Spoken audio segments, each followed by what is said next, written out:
Hey everybody, welcome back to another episode of the Wedding Film School Show. My name is Jared Haskell, here again with Jason McCutcheon in the house on a Wednesday. That's when we're recording this. And I hope to God that I'm in frame.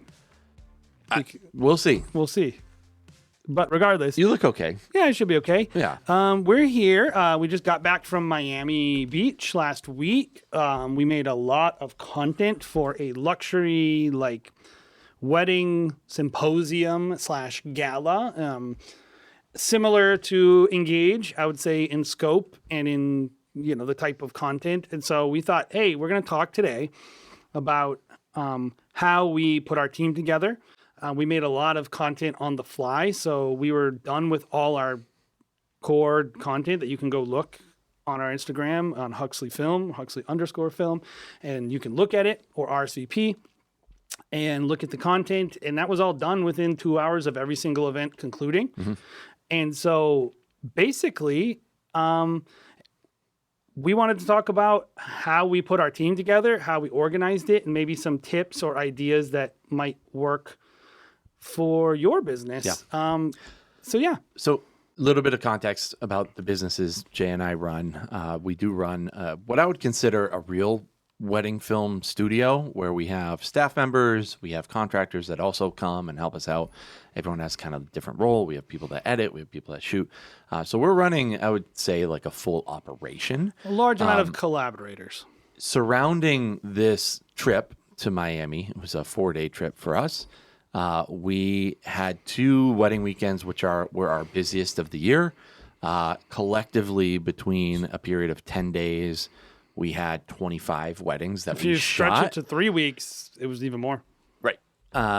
It is. And but 25 weddings that were goal posted on each wedding weekend. And then right in between, we had Miami. Flew to Miami, filmed this 3-day event, and produced some content for them within hours. And I think we did a spectacular job looking back at what we were able to produce, the quality of it. And we're, in this case, beating content creators, beating photographers to deliveries. So what were some goals, though, Jay, kind of going into this event for us? Because we've always seen people produce these films for RSVP, for Engage. What were some things that we were really trying to showcase? I mean, primarily, the number one thing is who is the client? And because it's corporate, even though we're doing wedding related corporate, it's like that weird hybrid corporate / wedding kind of content. So the client is RSVP. Yep. But also in something like this, it's like, yes, you're delivering for a client, but the whole point of you doing the work is you're not getting paid for it, so you need to get something out of it too. Yeah, but you asked what was the purpose. So the goal was... I asked what were your goals. My goal was to make the client happy, to make something that represented the client's event, and in a way that was fully encompassing. My goal was to capitalize on FOMOs, which means give them content to use as the event was going on, so that people who were on the satellite of RSVP, who are considering becoming members or joining, would want to follow along and say, I wish I was there, right? So in terms of my own personal goals, what I wanted to get out of it was kind of the same thing. I want to be in front of the same people, and I want them to look at the content that we make and think, wow, they did a great job for that client. They probably do a great job for me and my clients, and then want to hire us. Mm-hmm. I think there's also that satellite of being associated with greatness, associated with excellence, associated with scale. And then people do recognize we also wanted to be, we set out with the goal of beating everyone to deliverable. Mm-hmm. It's not because we wanted to do anything negative against the photographers or content people, but we wanted to prove to ourselves, to the world, and to everyone involved that filmmakers can do this. And we wanted to be able to prove it to you, if you're listening to this show, that there's the excuses that we make in our part of the industry are not valid. Mm-hmm. They're purely structural. Like how we go about accomplishing these things and how we organize our teams. The fact that, this is why I always say, stop running your business like a photographer. Yes. run your business like a real production company. Why? Like, you are the one putting the ceiling, the limitation on your business. Well, like, oh, I got to edit. Why? Get your editor to edit. Well, I don't have an editor. Because you didn't budget for the editor, because you didn't charge for the editor, and because you just never conceived of having an editor. It didn't even cross your mind. But it was like, the reason why I said all the other stuff first is because the reason why we put the team together is because I said, okay, these are our goals. How do we meet them?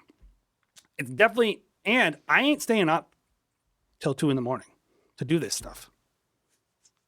That was the other goal.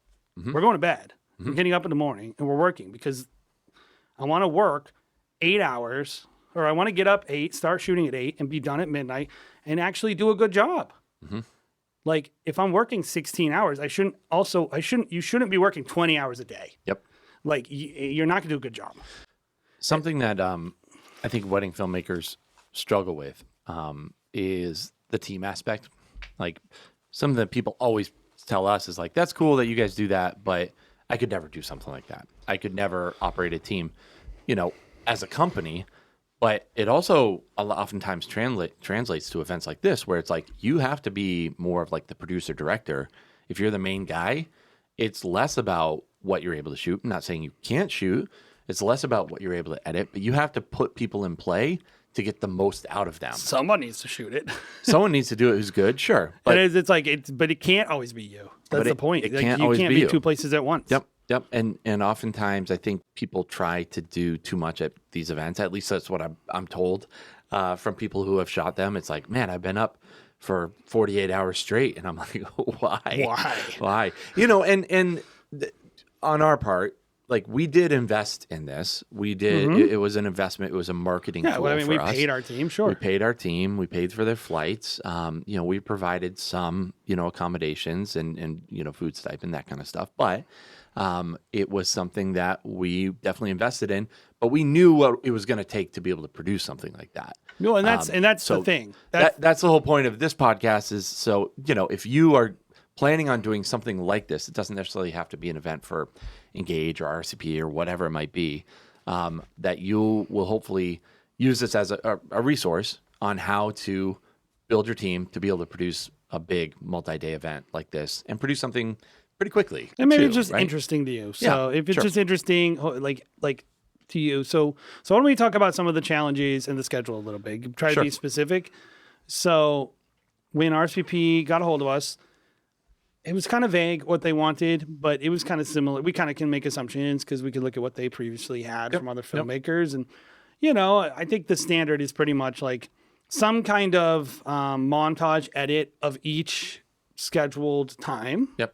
And in this case, they had like a welcome party at a restaurant / party place. They had a symposium. And they had the gala, where awards gala / party. And so they had 3 main events. So we knew, okay, we're going to be cutting a highlight of each of those, and then an overall highlight that included content from all 3. And then we said, okay, and this is where we started becoming a little elective in the content because we know what's valuable. Well, we're culling it all, so let's just export some moments from the thing. So we call them moments. You call them whatever you want. Clips, postcards, whatever. The same. 5 to 15-second clips designed for vertical. We also did 4x5, which they didn't use for some reason, and 9x16 exports of 9x16 for stories. 4x5 for carousels with photographers. Yeah, that was the idea. The photographers would post, and then you kind of do photo, video. Yep. And then content creation mixed in. Yeah. To fill the cracks. Now, just to be clear, we weren't in charge of the content schedule or how anything got released or who did what or whatever. So certain things didn't get utilized, which is fine. They can make that decision. But we were just like, we're going to do everything that we know they could want, and we're going to produce content as if we were running it. And then, they can use it or not use it. And so within the concept of that, kind of some stuff got thrown our way, which I don't know if we want to talk about that, but there's a lot of people involved in these things. There's a lot of what do they say? A lot of pots in the oven. A lot of mouths to feed. Yeah. And there were people that came along. They're like, "Can you make this for me and make this for me and do this for us?" And we were like, "No, Like we can't. Or yes, Or yes, we can. if we can. Yeah. Like, so like there's extra stuff, my point, beyond the core deliverables that did happen and probably will still happen. But that wasn't really what we built our team around. That's all I'm saying is like, we built our team around the initial agreement. Yep. And then once the initial agreement was made, when stuff started being added, I started saying to the teams, I'm willing to do it, but I can't. Or I can do it in this way or whatever it is. But we didn't like staff up to accomplish every random thing someone asked us to do at our own expense. Yep. The staff we brought was designed to do what we said we would do in a way that we thought would give us the most positive result that would get us some value out of it. So what we decided we needed a full-time editor, someone who's just editing. We needed enough shooters so that someone, and in case it ended up being me, but it could be anyone, would be more producing, making sure the content got to the editor, making sure that the editor knew what they were getting and understood the whatever, could talk about the songs, just wasn't tied down to the schedule of the event. I would have considered you producer. Yes. Now I ended up shooting a lot, which is obviously we knew was going to happen and fine. And I ended up doing pretty much all the drone work, which is also fine because I can do that in a more flexible schedule. I'm not tied down. I don't need to, I could just find time and fly drone as long as I have good light. And so I ended up doing that too. But then we brought on another person who could do a little editing, but mostly shooting.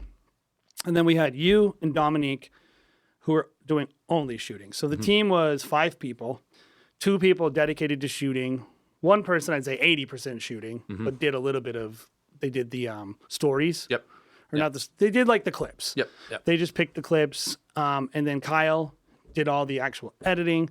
And I would say when it comes to the editing, both of us kind of functioned as producers because both of us were like picking music and giving clips and stuff like that. But the good thing is the editor didn't have to follow our schedule, so he could sleep and rest whenever he needed to. Yep. We had to follow the event schedule, so we could also sleep while he was editing. Yep. And he ended up not staying. I don't think he stayed up past 1:30 one time. No. Which, like, this is my rule, Jared. If it's past 2 a.m., then I go, this is becoming too late. Yeah. I'm pretty much happy to work up until 2 a.m. most of the time. Yeah. Well, it definitely required a little bit of pre-production, right? Yeah, like yes. we knew what songs we were picking going into that to make that happen specifically. We knew what songs we had going into it. You and I had discussions. Kyle and I were having discussions. We really whittled it down and said, this probably feels best for this piece going into it. And then we would capture the footage and we'd be like, change of thought. Like maybe we're changing this up a little bit. So there were those discussions. Well, let's talk about the schedule because I think when things happened is important. Okay. So we got there and me and Jared got there Monday. I'd even back up before then too. Oh, that's true. So we had lots of pre-production meetings with lots of pre-production meetings. We didn't get a schedule of events until maybe a week beforehand. Yeah, like we one. couldn't really put our production schedule together. Yeah, so I put together as much as I could of like a production schedule of like what we told them we would be there for. Like, hey, when we get on site, there's going to be an on-site production meeting with the team. We're going to have a lighting meet up on Tuesday at this time. Just kind of writing down, getting our heads in the frame of mind of like where we need to be, when we need to be doing something as simple as like eating dinner. Just basics. Like we didn't necessarily know where we would be at certain times, but we knew we'd be shooting. There'd be shooting blocks or whatever. So they said that, and so I didn't have time to do it because again we're shooting, 13 weddings that weekend before the actual event. So I didn't have time when they sent that over to like deep dive and do it. So we left early Monday morning. We should talk about that weekend. Okay. So that weekend, this is not related, but just it does factor in. So I did 2 weddings myself. I think you did 2 as well, right? I did 2. I did 2 and a rehearsal. So rehearsal Friday night, wedding Saturday, another wedding Sunday. So Sunday was both of us had a crazy. My wedding was the only wedding of the year where the schedule did not work. Okay. What didn't work? They had to push the ceremony off an hour The ceremony. Wow, that's I didn't rare. even tell you about it. Yeah. Because it rained. Oh, right. And so it wasn't like anyone's fault. Yeah, It was just a thing. Yeah. And it got pushed off and it was late. So I had to leave late. Yeah, And then I had to go back to Milford, which is 45 minutes outside Boston and not the right direction driving. Yeah. Get some stuff. Yeah. And then I went to Boston. Well, I was originally going to have you stay in Milford. And I was going to. And then you were like, I just got a hotel in Boston. Well, because the other person, anyway. So I went to Boston and I didn't get to my room till 1:30. Yeah. You didn't get to your room till like what, 2:30? So I went straight from Cape Cod to Boston, being like, I have all my stuff, I'm good to go. And then I'm parking my car in the parking garage in Logan Airport. And I'm like, shoot, I don't have a real ID on me. I only have my license. It's not real ID. I was like, because we're libertarians. Yeah, we don't like the government. Although I have global entry and all those things, so not really. But I was like, he's a globalist. I was like, Sammy. I was like, my wife came into Boston because I hadn't seen them in 4 days at that point. So they came into Boston. I was gonna give them a kiss, like sleep next to them that night, and just get, maybe not breakfast in the morning, but just like kiss them goodbye kind of thing. See them, give them a hug. And so I text my wife at like midnight. And I was like, good, I'm getting to bed at midnight. I probably have to be up at 5. Like, nice 5 hours of sleep. 5 hours of sleep. Nice 5 hours of sleep. Yeah. And I go, I don't have my real ID. So I had to drive all the way back to Rhode Island to grab my real ID. Hour there, hour back. I didn't get back till 2:30. Yeah. So solid 5 hours, moved to 2 hours of sleep. You wake up and we're like, okay, we're going to meet 5:30. I think I got up at 4:30 in the morning. Yeah. And so we got on a plane at 7. Yeah. Slept like 2 hours, 3 hours. Like that day, I was like, brutal. I was so tired. Dude. Brutal. But we shot anyway. Yep. So we went to their they did have a little welcome dinner, which was not directly related. Yep. But it was related. Well, Monday afternoon is where I started whittling down because I knew we were going to have a pre-production Tuesday morning. Mm-hmm. I knew we had the party and we were shooting a lot on Monday when we arrived. So I probably had like an hour or two of like getting in the room, getting myself organized as far as like what the schedule is going to be, where we're going to need to be. Started writing out that pre-production schedule, making sure that we're not missing anything kind of thing. So I spent a little bit of my afternoon doing some of that stuff. Then we went out, Caleb and Dom went out and did a little bit of shooting. Actually, no, Dom did because Caleb wasn't there yet. It was you, me, Dom that got there early morning. Mm-hmm. We did a little bit of shooting, did some pre-production stuff. Just Miami B-roll. Ate some lunch, Miami B-roll. And just as a pause, if you're doing this stuff, it's same for destination weddings, guys. Like, you have to shoot when you have time and when you have light. Yeah, the weather. Because and so you have to look at weather. So we looked at weather. We're like, Monday weather good, Tuesday weather good, Wednesday weather bad. Yeah. We have to get, and by Tuesday afternoon weather bad, and we won't have any time at that point because we're off to the races. Yep. So we had to get all our Miami B-roll pretty much within that arrival day. And the other thing that we also knew is that we were going.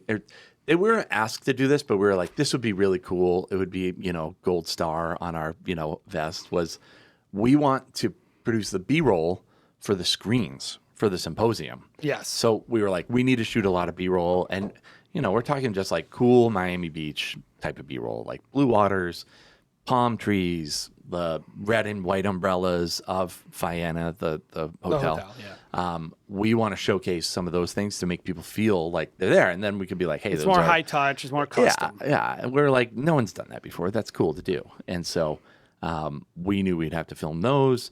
Kyle, our editor, arrived late that night. I think it was like 11, maybe midnight.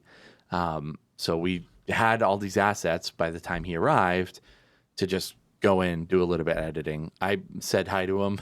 He stayed in my room. I said hi to him that night, fell asleep. Next morning, I wake him up at like 7. I'm like, hey, dude, we need you to work on getting a couple of these screen grabs out kind of thing. So we went to that party. We didn't really do anything. We pretty much like left after an hour. I'm not going to lie. There. I wish I didn't go. Yeah. In hindsight, I should have shot a little more and slept a little more. Yeah. But regardless, we didn't know. So free dinner, free drinks. It was fine. But we left. We went, got Miami Beach Art Deco area. So that's when we got a lot of those cool neon, hotels that night. That was cool. I think in a lot of ways it made a lot of the pieces that we were able to create after that. Mm-hmm. But yeah, Kyle came in. got some sleep, woke up the next morning. We had a production meeting at I think it was originally scheduled for 9. We pushed it off to 10. So Kyle could get a couple of those things out. Some moments, because RCP, they're already like, hey, do you have something for us? Like, can you give us something? We're like, okay, got something out. Had our pre-production meeting Tuesday morning from 10 to noon. It was like a 2-hour long production meeting. But also we were eating delicious food. Delicious Miami Beach.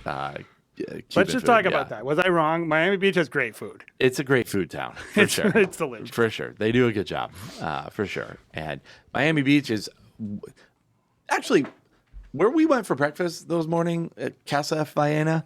Not bad for prices. I thought it was fine. Faena is But it's a 5-star hotel. ridiculous. That's the whole thing about 5-star. The three of us, what do we pay? $200 for lunch? Yeah. That day for iced coffee and a sandwich. Yeah. $200 for 5-star resorts, guys. They're great, and they're expensive. Not but great. and the food next door, I think that was better, by the way. But, Yes. But anyways, did that pre-production meeting, which was so important because the guys that were coming in, Caleb, Dom, Kyle, we hadn't told them really anything. We're like, you're coming to Miami, we're gonna do some shooting. This is the biggest mistake I see people try to run teams. Yeah. There's a lot of mistakes. Yep. This is a big mistake, I'll say. Yep. A big mistake a lot of people who are running teams make is assuming that their team is immersed in the project the way that they are. Mm-hmm. They're not. Yep. And I don't want to stress them out, to be honest. No, and also they don't need to be. They don't need to be. What they need to know is what they need to do. What they need to do right now. Yes. Tell them, I need shots like this. I like this focal length. Yep. I want, this is what it means when I say, well, yeah, they shot it, but I shot it. Mm-hmm. It's my vision. Yes. I'm telling them what lenses to use, what direction to be shooting, how I want light to be used. Yep. And it's not like they are, I don't not respect this is, I really don't agree with this way that people do it. It's you use your creativity. Mm-hmm. It's you're just basically saying, you don't have a plan. That's the truth, is when you tell a shooter, use your creativity, that's just being lazy, right? It's you don't have any direction to give them. So you put it on them, whether they're going to succeed or not. And then you have the gall to be this person did a bad job shooting. Right. Yeah. It's just not acceptable. No, as a leader, it's not acceptable. They shot fine for them. Mm-hmm. They shot the way they shoot, and and that's fine. But if you want something specific, you have to be specific. So we were very specific. Yes. For example, what we wanted. We were like, hey, tonight there's a party. It's at a restaurant. It's not at a cool venue by any means. The venue was cool, but it's a restaurant. It's there's a couple, there's a dance floor. It's at a bar. It's going to have a lot of neon lights. It's going to have a lot of color. The lighting probably isn't going to be great. So here's what we're going to do. Tonight, we're focusing on people. All the things that surround it. It's one of those restaurants that just has a lot of knickknacks everywhere. So you can include a lot of that, but tonight is about all people. So we had our light, we were walking around with people, getting them to interact with the cameras, which is different from a wedding. If we just told them go shoot, a lot of our team would just document, right? They would just film people walking in, and we did a little bit of that. But a lot of what I did that day was hey guys, look at my camera, do something fun. I gave the client or the people walking around a lot of direction. Hey, he has a tie, pull on his tie, do these things, which is weird for a wedding filmmaker. And if I didn't tell the team specifically to do that, they wouldn't have done it, right? And it really made that piece have a lot of energy. Your team needs permission. Yes. Because they don't know, what if they don't know the instructions of the client? Mm-hmm. Only you do. Yep. And so, our client, RSVP, was very clear that they want people were there to show up and show out. Yep. And so please allow people to show their outfits off. Allow people to interact with the camera in a very direct way. Yep. They're all used to it. It was very clear. So it was our direction, but it was also what we were given as direction. So we're kind of distributing that down. And we knew the people there were going to be ready to peacock and go all out, and they want to be on camera because for them it's marketing too. If they're on camera in the recap, they're going to be who's that guy who's always in these things? I talked to that guy. I like that guy. It's good marketing for them. So everyone is looking to be on your camera, which is weird. Yeah. I mean, in all these things, it's not that different than a wedding in that the way you go about it is you say, where are my opportunities at this? Mm-hmm. And like, so we were like, where are opportunities at, for instance, Tuesday night at the welcome party? The opportunities are obviously people's outfits. Yep. Now, what we didn't know is how does the space actually look? How does because people describe things, and like usually when like you're on these teams, the person pitching it is like, it's a fantastic spot, it's great, it's the best, and maybe it is the best and fantastic for their vision, but maybe the light is terrible. Maybe like as a filmmaker, it's actually really bad, but it doesn't mean the space is bad. Yeah, it just means it's bad for video. Yeah. So there are challenges. You don't have an opportunity to do like what they are able to do. So you have to find out for yourself and go. And so I think pre-production is so important, but also like being opportunistic with your like thinking. Like where are my opportunities to capture this and communicate the value of this space? Yep. Where's the connectivity? Like how are people going to use it? So there's like what people are doing on the camera, but then there's like themselves, like with looking at the camera, interacting, like what is the voice of the camera? Is it first person? Is it third person? Yeah. Is it voyeuristic? Is it editorial? But then there's like what is happening? And how do we shoot what is happening? Are there dancers? How wide do you shoot them? It's something as simple as like, I see this all the time with people and I'm like, you only had 85. Like I could look at your footage. Yep. You just have close-ups of people's legs. Yep. I never got to see the whole dancer. Please shoot wide enough. These are conversations we had.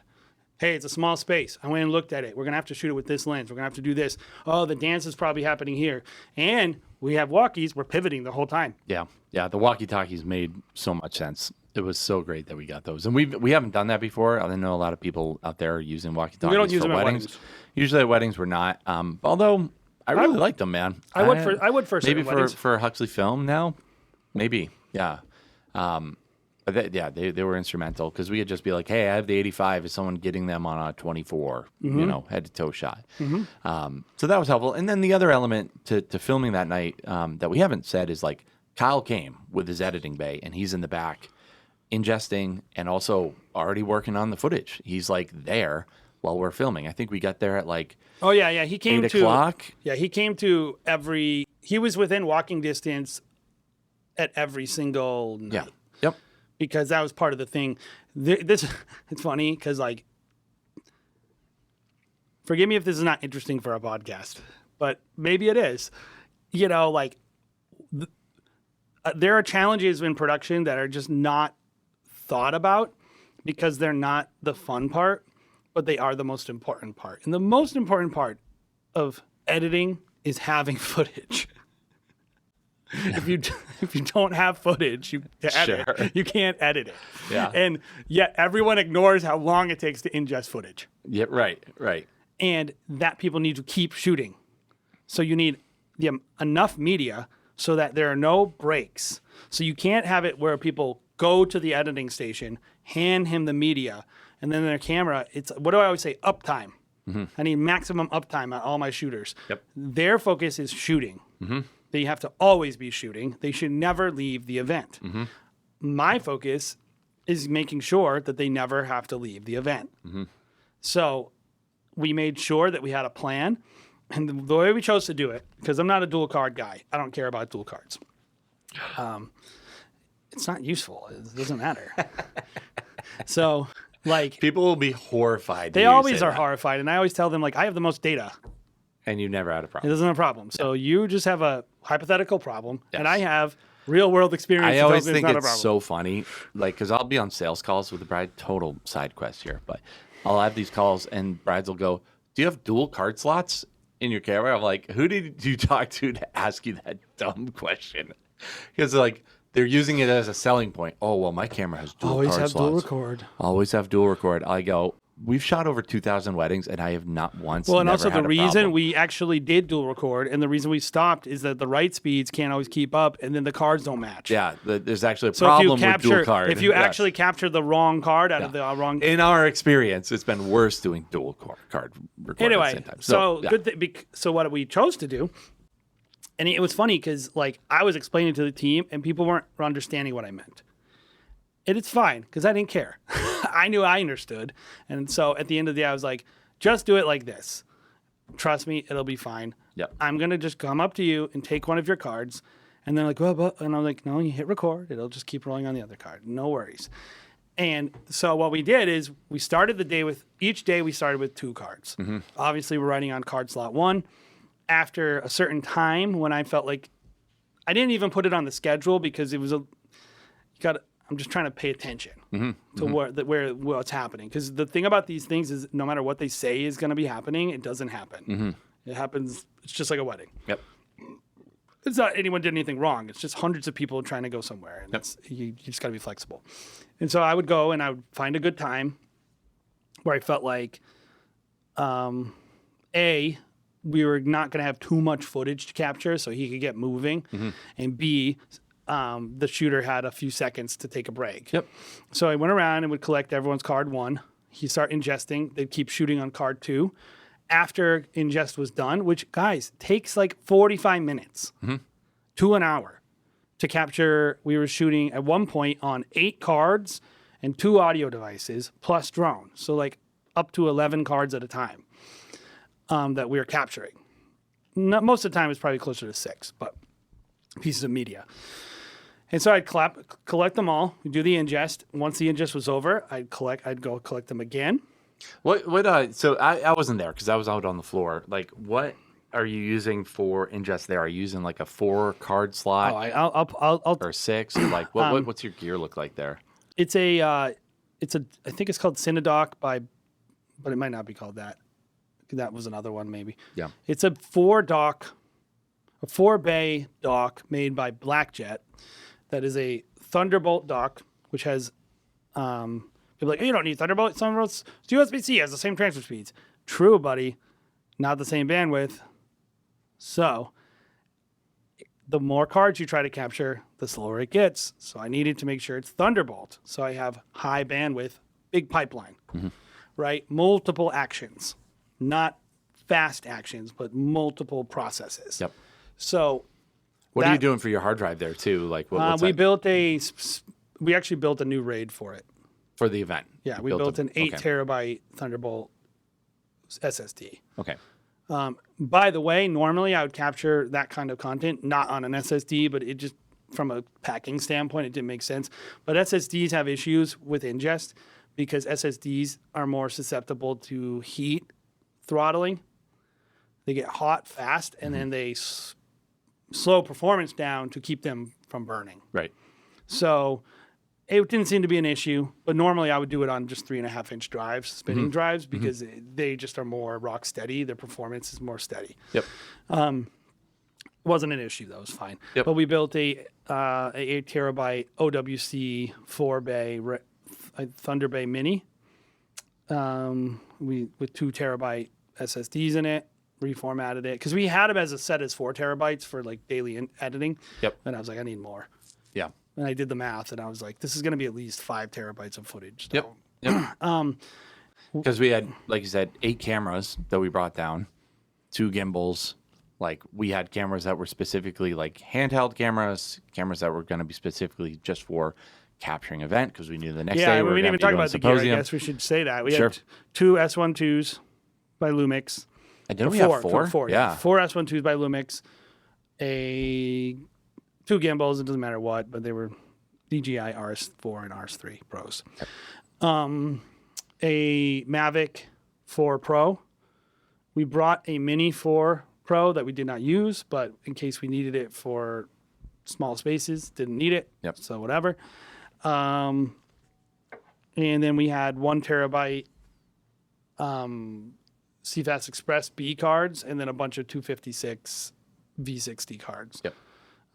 Everywhere. So that's kind of the gear we used. Instamic as well as... We used a couple Peak Design tripods because whenever we travel, just cutting down on those tripods. We didn't bring any big lights tripods. because we didn't need them. Didn't need lights. We did bring a little... What are the other non-Peak Design tripods we have? We have the Peak ones, which are expensive and big. I don't even know the name of it. Ulanzi? It's sitting right there. What does it say? Yeah, they're the Ulanzi ones. You're right. Yeah, Ulanzi. Here, It's the Peak Design competitor, which Adam Grumbo likes better. We ain't loyal to anybody. No one's paying for this. I personally like the peak ones better, by the way. Oh, this is a peak one. This one's a peak one. No, it isn't. It's not? No, because it has the removable column right there that can turn into a mini tripod. This is really interesting content for the people just listening. Listening. Anyway, we use a bunch of tripods that we use. And that's kind of like the core gear. Yeah. And then we brought 2 editing stations that were, one was like a maxed out MacBook Pro. And the other one was we brought a Studio Ultra, like a Mac Studio Ultra. Right. So we have 2 editing stations. And tons of little 1 terabyte hard drives too that we use to record the longer sessions with, Right. Because they transfer faster. I do like shooting on SSDs, but I don't like having the cable hanging out. I feel like it's a failure point. And because you feel like you bump it the whole time, and then eventually it breaks, and then you corrupt the data, and I'm paranoid about it. But we could have probably streamlined some of the things if we shot on the SSD, because that would have even the fastest transfer speed. But luckily, I was we have plenty of different docks to capture. So we had 2 CFS Express slots and then 2 dual SSD slots in this singular 4-bay capture thing. So essentially we were capturing at any given point 6 cards, plus we would plug the drone directly in because we were recording directly on the internal storage of the Mavic 4 Pro, which has 512, I think. Yep. Or 2, I think 512. Yeah. So that's how we did it, and we made sure we had enough ports, and it's just important to actually workshop your setup. Yeah. And make sure that you can actually do it. Those are the little mistakes that people make where they're oh, I have all these devices. And then you go, how are you going to plug them all in? Yeah. You only have 4 ports on your computer. Yeah. Well, talk to me a little bit about the decisions we made in terms of the Kodak that we were recording on, why we decided against doing something like RAW, do you feel like these decisions made an impact? Yes, not a ton, because we weren't recording. We didn't have as much going on as we could have. There are certain bigger. You could have shot RAW at an event like this if you chose to. Do you think if we did that we would have been able to deliver as quickly? I don't think we would have. The reason why primarily is the inability to. The thing I don't like about RAW is it doesn't have the ability to do in-browser previews. Yeah. So the ability to hit shift and look at a clip really quick. Yeah. Yeah. I think that's huge. I don't think but I'm saying I don't think that happened this time around. So I think we could have shot RAW, but I wouldn't shoot RAW for that reason in case I wanted it to happen. Anything that's I think it's really important to the reason why I mentioned my goals. My goals were to have these things done by this time and to have these things done in this level of quality, was because anything that doesn't serve your goal needs to be eliminated. Because if you notice what I said, I didn't say shoot the best possible looking video. You want to shoot the best possible video within the constraints of what you can do. Yeah. And I was anything that I'm introducing that could make it harder to do the core mission, we're not going to do. So we're not going to add, yes, we could shoot 400 MBS or 500 MBS or whatever the write speed of the maximum bit rate is on that. I didn't want to risk running out of storage or risk having 2-hour capture times. There are just certain things I was I'm not willing to risk anything that slows us down. So we're going to shoot in such a way that is going to be that balance between quality, but also maintain our deliverable times and our goals. And that's, I think, what sets me and you apart is we are very focused on being fast. If you are not focused on being fast, it's you're purposely being slow. You're not being fast. You're not measuring. Well, and it being slow, oftentimes the value of being slow isn't worth the cost. Like being slow doesn't necessarily mean you get a better video. No, I think the nobody, videos that we produced are really good, and I would put them up there with the best they've ever seen. And most of the footage was 420 color. Yeah. It wasn't 422. It was 420. And it was like, when I look at the highlights, I go, I got plenty of color. I got plenty of dynamic range. Yep. And there's no problem I'm fixing. Yeah.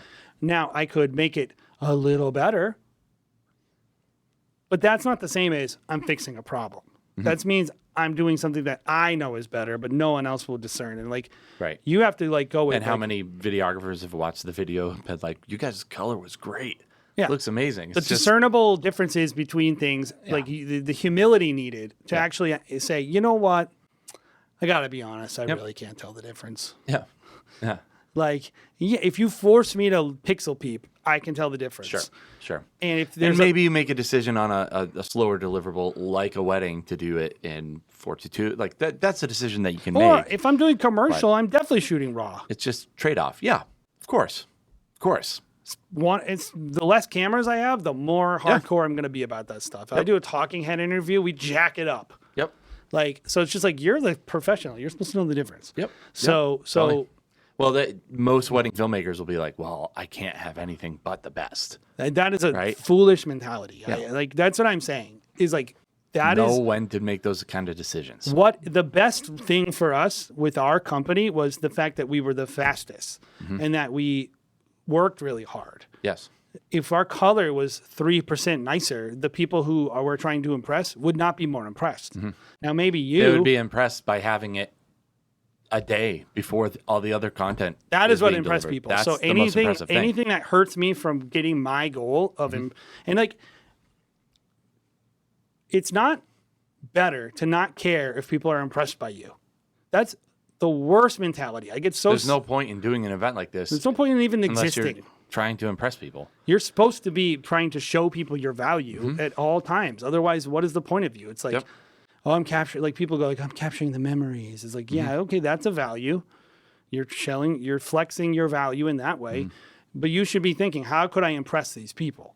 Every time you go into a situation, if you're not trying to impress them, then you're just wasting your time. Yep. And so we wanted to impress them. And so that's why we didn't make certain decisions about codec. It's why we didn't jack our settings up. It's one of the things like people often are like, oh, what did you do to get it look like this? I'm like, do it correctly the first time, shoot it correctly.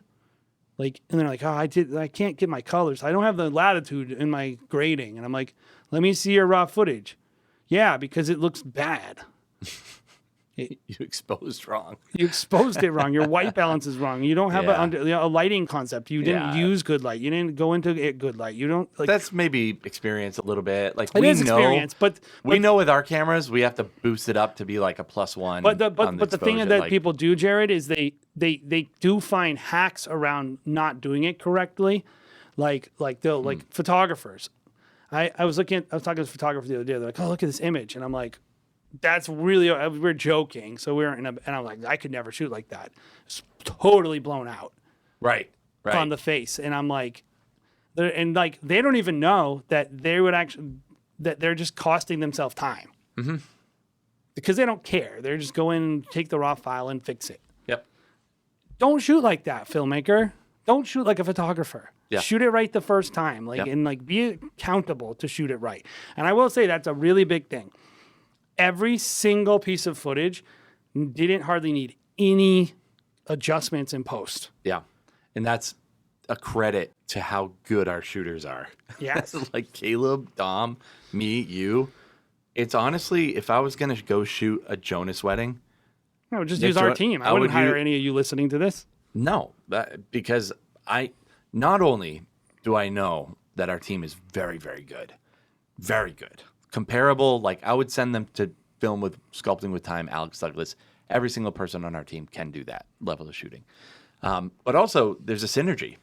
We know, like we trained Dom, we trained Caleb, we trained Kyle. There's that synergy that just comes from experience, working together nonstop. You barely need to talk to them. Kyle got the footage back and he was like, this is some of the best footage. And Kyle's regularly working with all of these high-end filmmakers, right? He's like, this was so easy because every single shot is a banger. were nonstop bangers. He's I think I shot like 100 shots and like 30 of them were used. Mm-hmm. Because I'm like just shooting. I'm like, these are quality shots, but also I'm watching what you guys are doing, and I'm like, I don't think anyone's doing this, this, and this. Yeah. So I'm going to kind of fill in the gaps a little bit and try to get some shots that I think people are like too busy missing. Yep. But it was like, so we got all that stuff there, and then we just got going. Yeah. And we shot the first night, delivered the first piece of content. You can go. So Kyle's editing on site until. I think you guys left at like midnight. No, we broke. So we. Oh no, it was before then. 10. It was like 10. We left at 10. Left at 10. We left at 10. I left at 10:30 because there was another performance. And one component we didn't mention is we pre-edited everything. Now, not way pre-edited. Like some of it just hours before the event, after the song was finalized. But what do you mean by pre-edited? So basically, we lay a slug down on the timeline. We lay the song down under the slug, which is, if you don't know what a slug is like a. They used to call them slugs. I don't know what they still call do. them. I think. No, they call them insert generate gap. Yeah, insert generate. That's in Final Cut. I don't know what they're called, gap. But in the old days, it was slug. Yeah. You put a slug in. It's just basically a blank clip, a space holder. Mm-hmm. And so we lay down a slug, and then we take the razor blade tool and we play our song, and we put our cuts in ahead of time. Then you just drag your clip, replace the slug, replace the slug, replace the slug. And basically you find clips that go with the song as you're going through the cull, and you put them in the pre-decided spots. Yep. So all you're really doing is finding good clips. Yep. You're not really making decisions at that point beyond what is the good clip. And so he was able to do that, and we would start the edit on site, break down, head back to the hotel, and he would finish the edit at the hotel. Yeah. First night, I think he finished at 1 a.m. Yeah. The first night video. So we left at 10. The video was done at 1 and exported and sent to the client. And then because we knew 9 a.m. or 10 a.m. it ended up being, they were going to play a horizontal version on the screen for the symposium. So we had a vertical for social so they could post that as soon as it was live for the symposium. They were able to post it pretty quick. I don't think it went up that fast. I think they waited.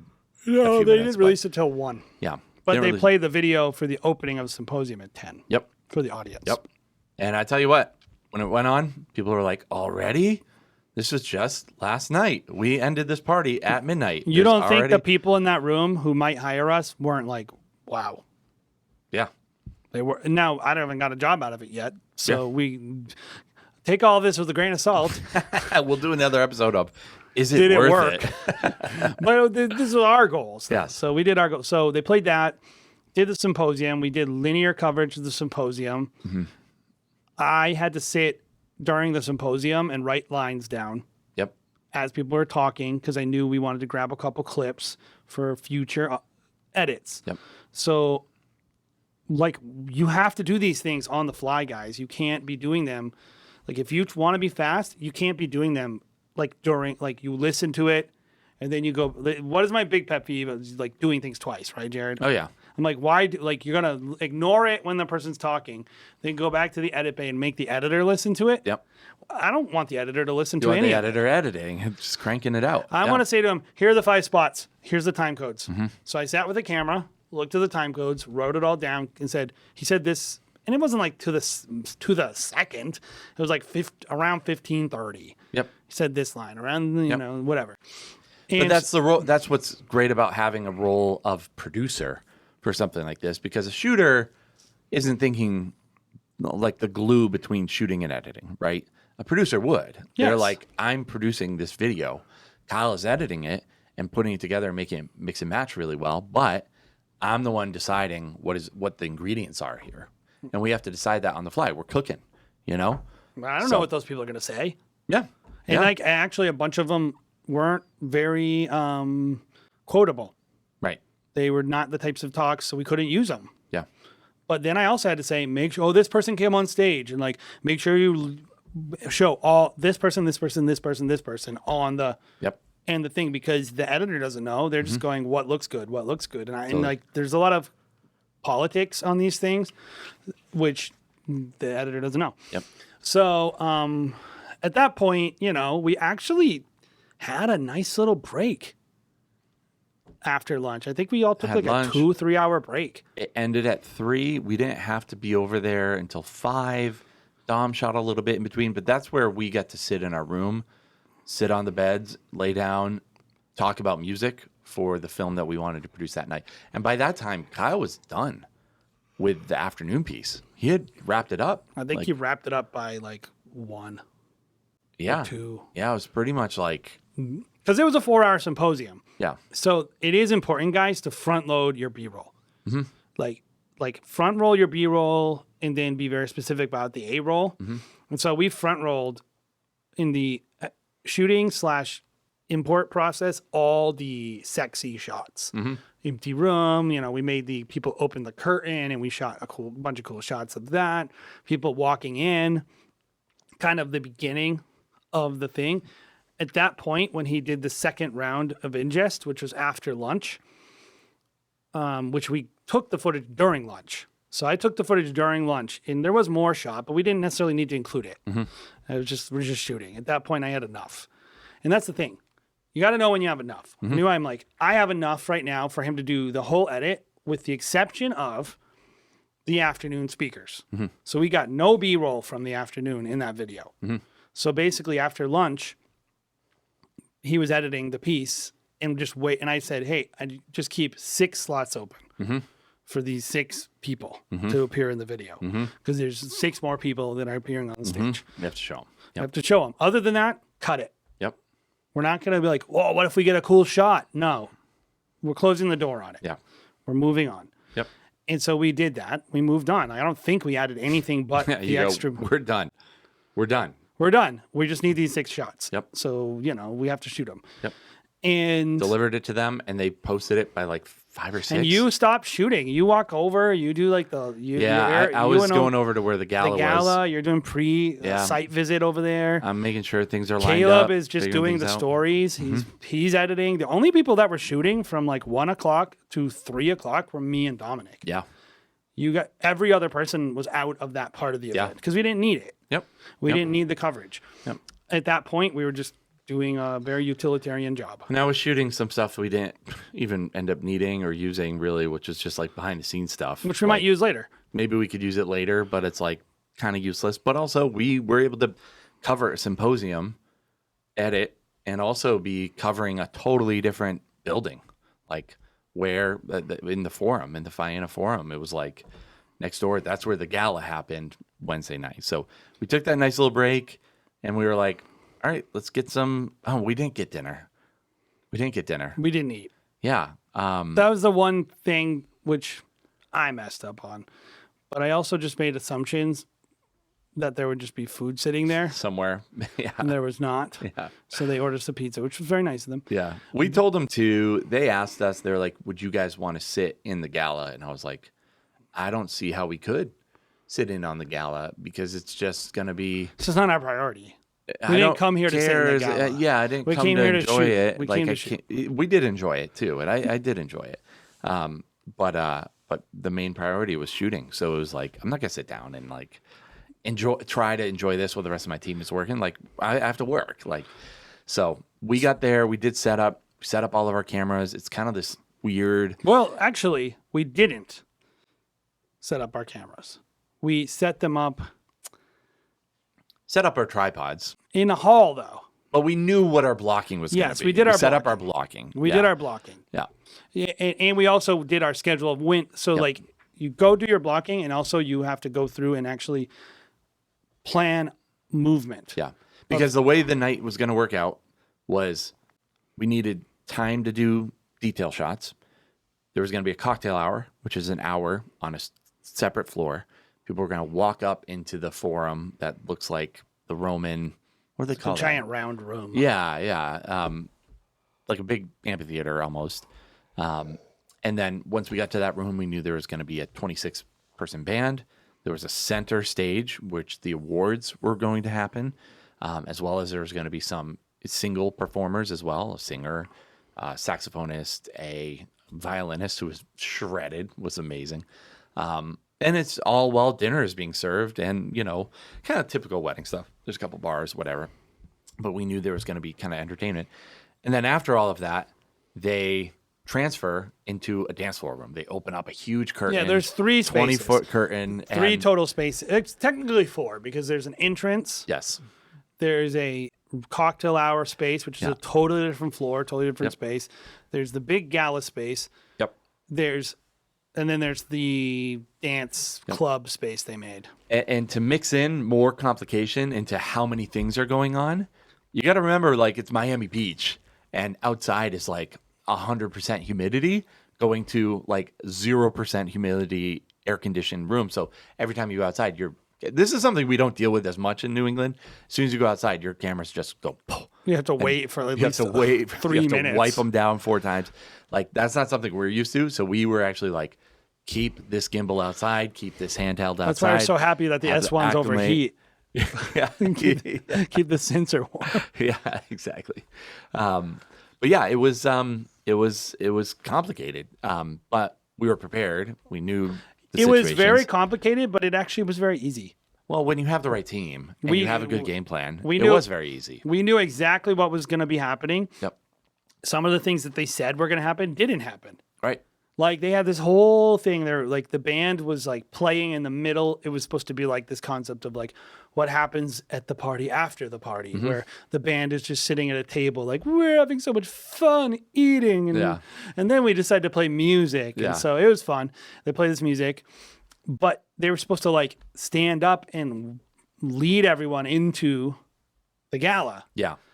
And I'm down waiting, and I just see the guys, like, it ends, and then they're just like standing up, and then they're just walking all around. And I was like, this is not happening. Yeah. You know, and it's one of those things where it's like, but we were all I'm like, Caleb's at the top of the stairs. I'm going to be catching them from behind. We have all the shots planned. Yep. Exactly how we're going to show that moment. Same thing happened that morning when we were like, okay, here's a schedule, hair and makeup schedule.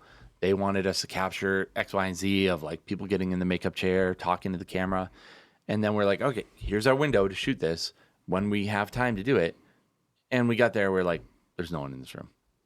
And we're like, how long are we going to wait for this? We'll come back in half an hour. Still no one in this room. Hey, we got one person in that room. We got one person, one shot. But it's like, we did what we could. It's like at the end of the day, we were ready for it. Well, and I think it's a key thing is if you're doing this kind of coverage, it's not always appropriate to bring it up in the time when it comes up. Like, I didn't message them and say, like, just so you know, you said there was going to be people there and they weren't. Yep. And also, like, you told me the lighting setup was going to be at this time, but it wasn't. And, like, just, it's fine. Yeah. Stuff happens. Stuff happens. It's not a big deal. But I don't like, not notice it. And I make sure to make note of it because if it comes up later. Did you get this? Yeah. And I'm going to say, I did what you said. Yeah. And it didn't work. Yeah. And so I was paying attention to what you said, and I followed your directions. I don't think they're going to do that, by the way. Nah, I don't think so either. But it is important to pay attention. Cover your ass. Yes, because if someone calls you and then you were like you weren't even listening, and then you're like, oh my God, was I supposed to? Because I've done that before, where I'm like, am I supposed to be doing that? Yeah. And I didn't actually do anything wrong, but because I didn't know, I look bad. And then I give away the leverage in the conversation to the other party because they know what they wanted and I didn't. Yep. Even if what I did was totally fine. Yep. So I didn't want that to happen. So that happens throughout these events. Yep. So yeah, I guess the event ran pretty normal. Yeah. That wasn't even a big deal that the band didn't walk, by the way. It's just one of those things where you're like, okay, we're not getting that shot. Yep. We did a couple things. We brought a little haze maker from Ulanzi. Oh, yeah, that thing's cool. Was it Ulanzi? It was Ulanzi. Yes. Haze maker. Just a little handheld one that we were able to get some cool smoky kind of shots. Smoke and mirrors was the theme. Smoke and mirrors was the theme, so I was like, oh, yeah. We got an abstract. We got some like abstract shots of like light smoke and mirrors. Yep. For the B-roll package. So we were able to do that. Our off-camera light as well. We were able to get some of those kind of shots. Yeah, and there was just a lot happening simultaneously. So being in constant communication of like, hey, did you get the stripper dudes with the, the hot pants and abs and writings on them? Yeah, I got that, and we assigned Dom to that. But yeah, we just knocked out shot after shot of like whatever was happening during that cocktail. Moved upstairs. Everything pretty much went according to plan. minus us eating, which I think someone ordered some pizzas eventually for us. Yes. Which was great. We got pizzas. Yeah, we got pizzas. But and it was easy, like Yeah. once it got moving, it was very easy. It's just event coverage, and It's just we're event event coverage. videographers. So Literally, once Crushed we got upstairs, it was just a wedding yeah, yep, with a cool video hallway yep, and into one you a could really drink cool at. after It party. was great. Yeah, So it's like it was cool after party and all that junk. And, Yep. But in general, it's like, okay, well, the performances. Every time there's a performance, we want our static cams and our edgy cams yep. and little things like that. But other than that, like you're just kind of chilling, waiting for things to happen. The difference between the deliverable this night, as opposed to the other nights. The other nights were more like little vignettes from each event. We wanted to have the full recap done, so people could post it on Thursday and have something. Because no one's going to pay attention to this event if any content posted from here on out. Yeah, Like, yeah. like that was like the last time people are going to pay attention. So I said, let's do the full. They actually wanted the gala. Mm-hmm. And I was like, I don't think we should do that. I think we should do the full event recap. Yep. And then we'll do the gala later. And like, I'm happy to deliver it. Separate it's fine. But trailing piece. Yeah. yeah, but I want like the explanation point of the event to be the most impactful video that we come out with. So I ran that by them and they agreed. So that's what we did instead of the highlight recap, which that's being done right now. Yep. So we were able to do that. We had the event, the whole event highlight done. 1:30 Thursday morning, and we were all heading out Thursday morning at 10 a.m., something like that. So we were able to actually have that done and be really stoked about it by the time breakfast rolled around on Thursday morning. So we were done. We got some good sleep, woke up, packed up, got breakfast at the same place that we loved, Casa Faena, and rolled out of there in the pouring rain. And we crushed it. I think we absolutely crushed it. I think everyone's response was like, I can't believe you guys did all of that and turned it around so quickly. And honestly, at the end of the day, so fun, dude. And it's That done. was so much fun. And it's done. You don't Yeah. have to think about it. We have some other pieces that are coming out. I'm not which- doing them yeah. though. So, Well, yeah. so but like they're not things that are critical or super important. No, they just need no. to be done, Yep. and they're going to be done. Yep. But here's my question to you, Yeah. because the /random sentence, which is, I don't think we could have done this if we weren't wedding filmmakers. Okay. But I also don't think we could have done this if we weren't production driven people, didn't have some commercial experience. So with that being said, what are some things that you think from this event and this style of covering and producing content that could be maybe implemented in a normal wedding? Maybe not just by us, maybe by everyone, but like, Well, I know it's kind of fallen out of vogue. People aren't willing to spend on it, at least right now. But I think the same day edit is something we could definitely do and do very well. Very, very well. I just don't know how appealing that is to people to have something. most of turned them don't around. even have a place to play it. Mm-hmm. So Well, you could do certain things. You Yeah. could pitch it a certain way. I would want Maybe. to make minimum $5,000 to do that. Yeah, you have to charge a lot for it. So But yes, you could. There is something about that. What about just the things in terms of like the methodologies that allowed us to produce the product? Like the reason we could make the same day edit is because we did a bunch of things to make it possible. Mm-hmm. Is there anything that people could implement in their own style of shooting that would make their lives easier and their jobs easier?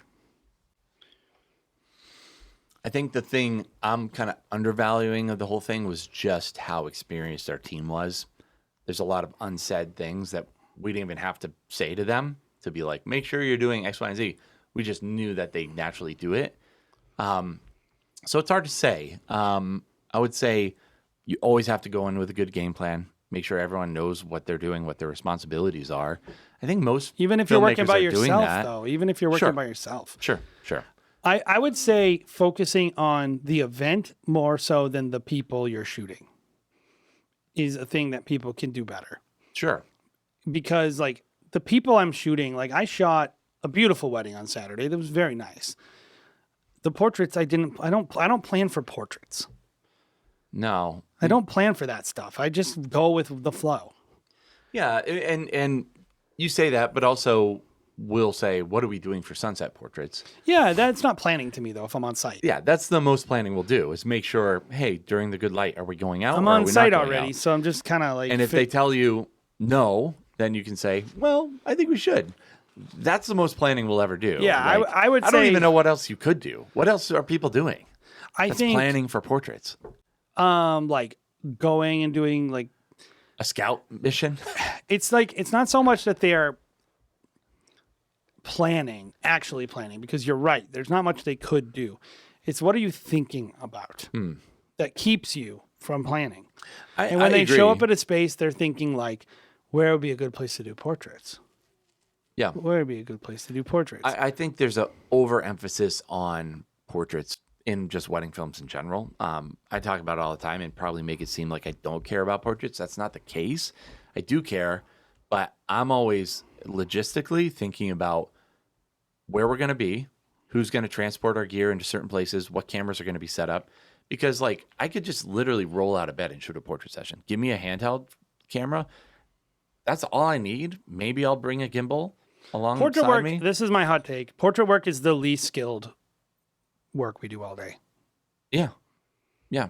Because you're putting people in a beautiful place. They're into each other. And you have help. Most of the times the photographer's running the show. You're not having to direct people. Maybe you can hop in and get a couple shots. I would say if you were doing all the direction for the couple and they're a really hard couple to work with, maybe that gets a little bit more difficult. But for the most part, But it's not the case. it's So, easy. Like, Like if we look at people's footage, the number one thing, I don't hardly ever critique people's portrait work on our team. I critique their detail coverage of the room yes. Yeah. because I'm like, you didn't didn't, get you a didn't wide show shot. the room, or Yeah. like it's not, or like it's dark. Yep. You didn't even expose, like the light isn't, you can't take the room and say, can we put this room in good light and just move the room? Yeah. So you have to know how to shoot in bad light and all that. And I would say like the priority of like, what is the content I need to be getting at this wedding to do something interesting? And not only thinking about the portraits is really what I mean. Sure. Sure. Where I are my agree with you. opportunities? And learning how to be opportunistic, but also putting yourself in a good situation to be opportunistic. And I brought up that silly example of the, I don't even know what you would call it, parade led by the band that they didn't do. We didn't shoot that content because it didn't happen, but we were waiting. We were in the spot waiting for it to happen. And like a lot of filmmakers, they're like, I brought about this, they're shooting so reactively all day, which is of course part of shooting a wedding. You have to be reactive. You got to have your head on a swivel. But you also, they don't really have any planning around the moments that are going to be happening. Like it's something as simple as like, oh, the ketubah signing. There's a ketubah signing in here. What's important about that? Oh, I got to show them signing it. Kind of. Do you really think they care about seeing them the entire time they filled that out? Yeah. A little shot. But you know what they really want to see? Who was there? All their friends and family Yes. looking at them sign it. Yeah. So then you're thinking, I'm going to go look at this room. Where's the table? Can we push that table forward a little bit? Yeah. Because you know you want to get behind it, and then you want to show up with your 18 mil or whatever your widest lens is, do a little parallax move, show all their friends and family with them in the foreground and the little ketubah there, which if you don't know is a Jewish marriage contract.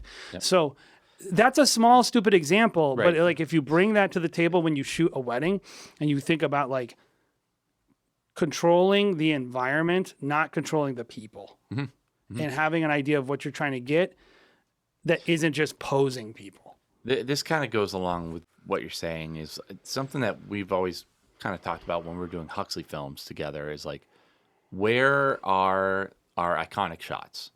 Like that's a combination of like planning ahead of time and thinking about things. I was like, I need the Faena. I'm on their website. I need to see the red and white umbrellas because that is them. Like that is their big thing. Like they have all these umbrellas, like, and they're red and they're super bold. We have to show that to show the setting. But also when we arrive, what are the things that we can really make stand out? Like the mammoth there is a big standout thing. That's like, wow, that's different. That's going to stick in people's mind. At a wedding, we did a Huxley wedding this summer, and we were like, the way that she did that circular ceremony setup, it's iconic. That's an iconic thing that's different than any other wedding that people will see this summer. How are we going to shoot front lawn that? too. How are we going to shoot that? We're going to shoot it 3 different ways, show it off, 1, 2, 3, in the edit. So straight down drone shot. We put a camera way up in the eaves of the old house. The roof. Yeah. So climbing through the window. Yeah. And we were able to showcase it in a couple different ways that is super iconic for that film. Like, it's going to stand out in a way that no other wedding film that you'll see this summer will do. So we're thinking about what is going to make this, and this is a lot of social stuff. So the couple will also enjoy it, of course.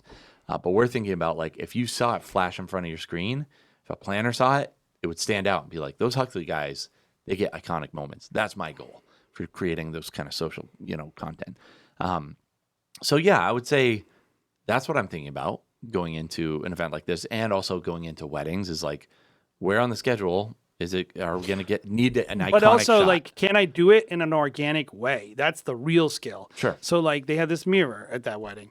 She comes down the stairs and looks in the mirror. It's the same mirror every single person in their family's gotten married at this house. Mm-hmm. I'll take a picture in front of that mirror. Mm-hmm. How do we show that? Because the easy thing to do is to let her come down, stand in front of that mirror, make everyone move, do this long shot. It's that doesn't take any skill. Anyone can do that. What I wanted to do was make a moment happen in front of the mirror and shoot it happening and then use that. Mm-hmm. So we had all our stuff set up. We had her walk down, see her bridesmaids. We had this cool shot set up between a little window looking into the staircase where she passes by. So it was the typical bride seeing her bridesmaids first look, Mixed with a lot of with a really beautiful shot that's very iconic, and also an important shot. So we got triple value out of that sequence. Yep.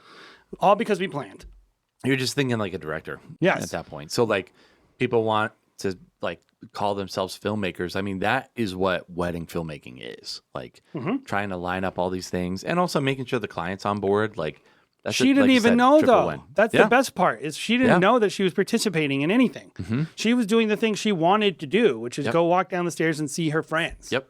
So she didn't have any interruptions. She didn't feel the photographer didn't have to. The planning team felt like we were serving the client. Yep. It wasn't about us. Right. It was about the client. It was about the film, 100%. And we found a way to do something great without causing any interruptions, just because we planned. And I think it's the same with a big event like this. Yeah. You can take your ability to see the moment in your mind and translate that into your events if you can plan ahead. Mm-hmm. I don't really know how to tell you anything else. Yeah. If you're a wedding filmmaker and you can't plan ahead, well, this is what I hope for this episode. I hope you leave this feeling inspired. I feel like you are, stop listening to this feeling like you can do it, like you have some steps to how to do it.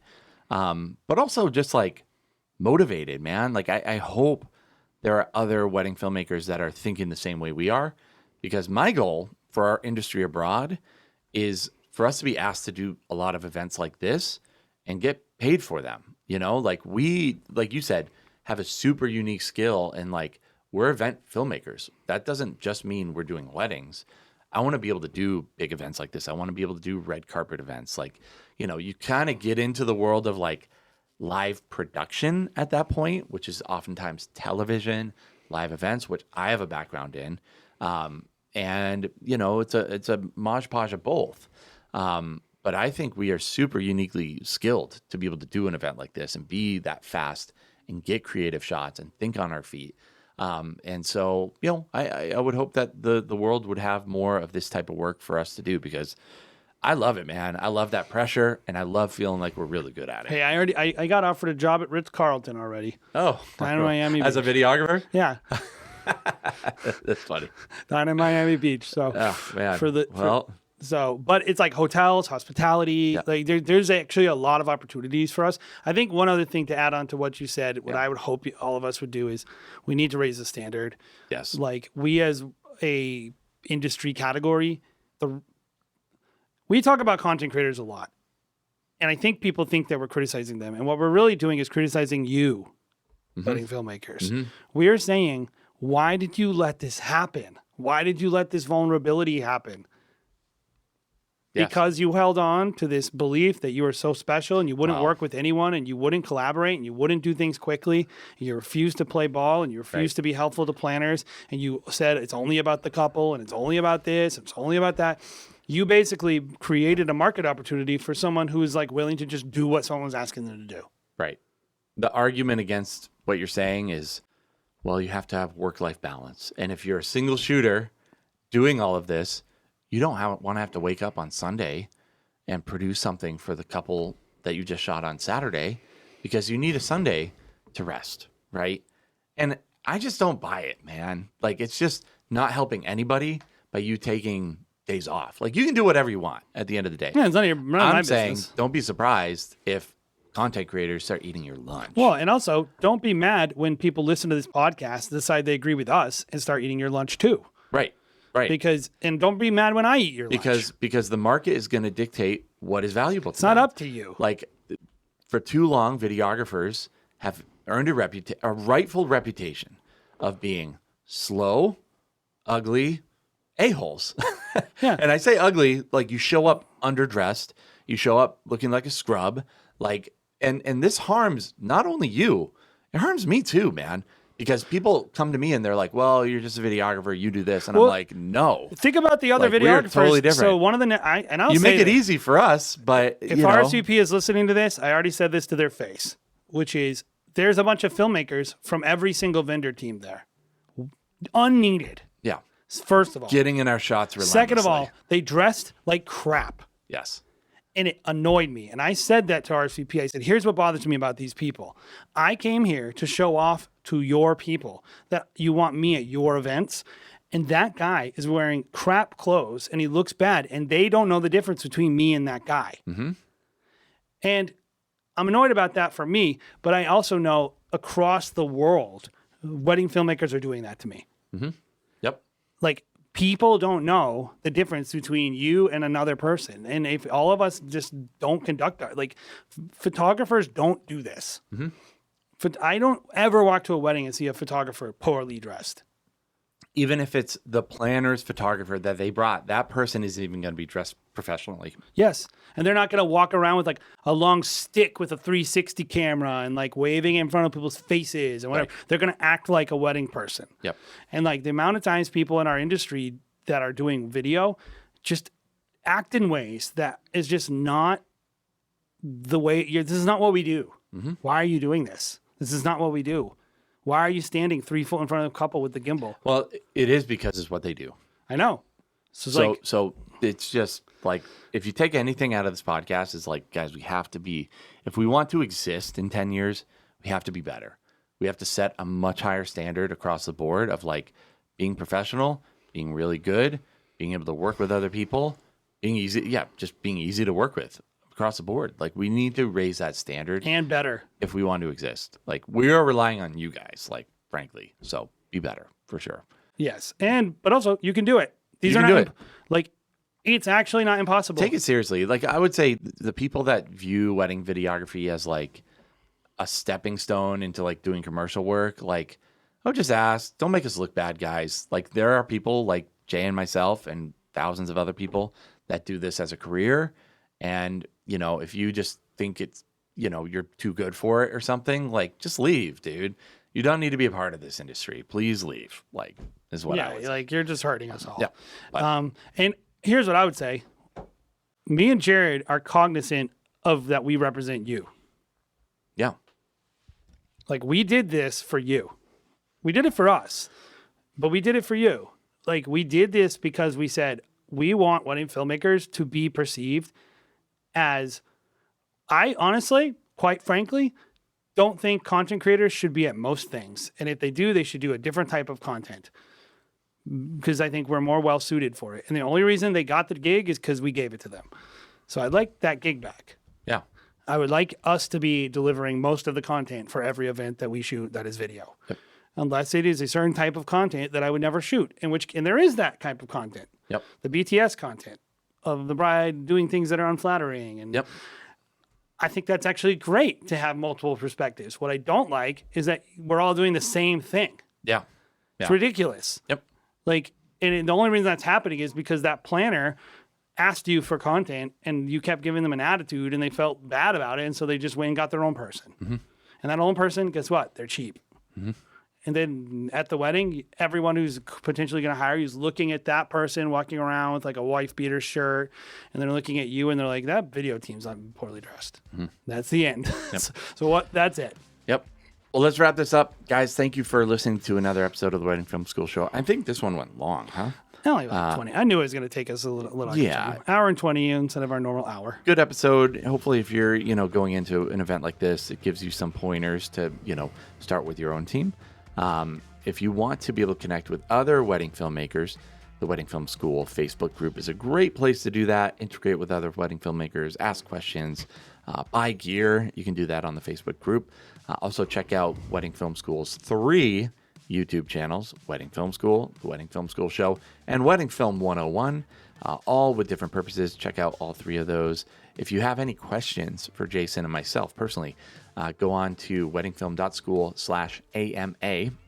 That's going to allow you to ask a question. We sometimes will do an AMA episode, which we have to go in and actually read some of these off. We don't really have that much. Okay. So, yeah, you'll be at the top of the list if we don't currently have a lot. So, check that out, guys. Thank you. Have a great weekend filming weddings. And we'll see you again next week on the Wedding Film School Show.